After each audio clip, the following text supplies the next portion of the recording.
To survive the modern informational environment, you have to navigate a relentless barrage of competing ideologies and spiritual claims.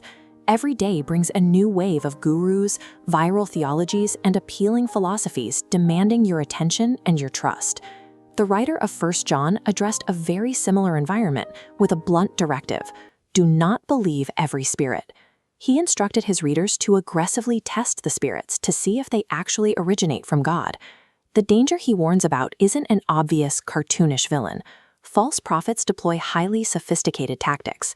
As Matthew 24 points out, they produce great signs and wonders specifically designed to deceive, if possible, even the most dedicated believers. 2 Corinthians details how this works, warning that Satan himself transforms into an angel of light. The most lethal deception presents itself as pure, comforting, and morally righteous, hiding its predatory nature just out of sight. Because this camouflage is so effective, casually hoping for the best or relying on an innate desire to be a good person leaves you entirely unprotected against this level of spiritual manipulation.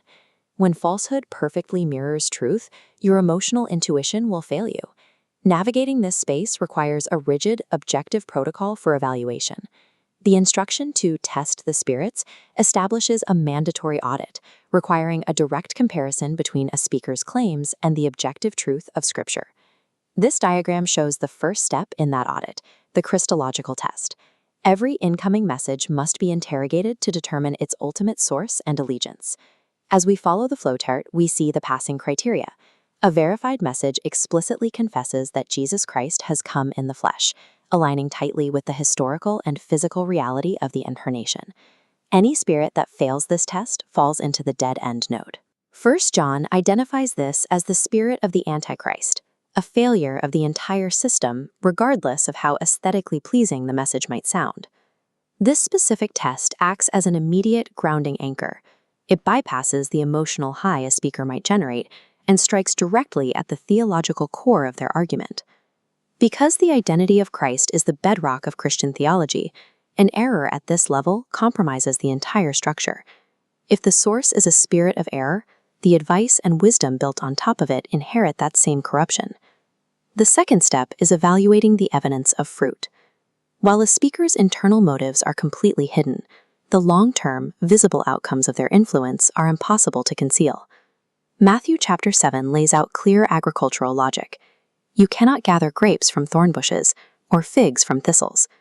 A teacher who is inwardly a ravenous wolf will never yield sustainable outcomes like lasting peace or genuine humility. The final diagnostic step is the resonance test. You evaluate the audience by asking one question: who exactly is clapping for this message?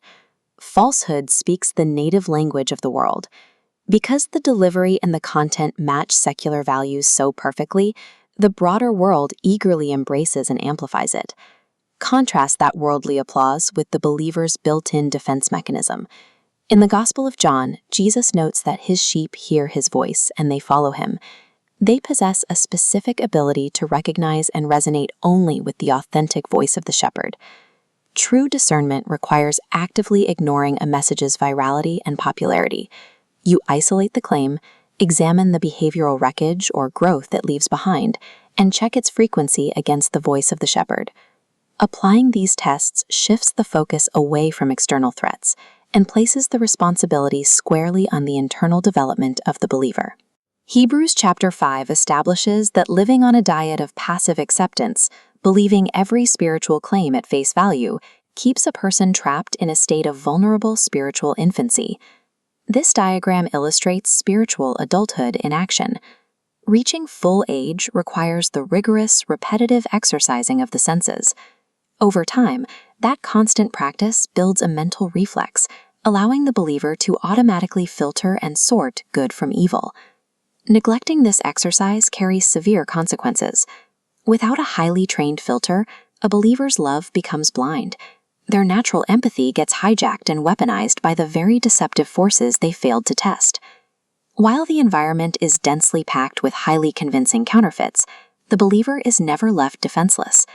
God provides the exact tools required, the objective truth of Scripture, and the Spirit's internal witness to navigate the noise safely.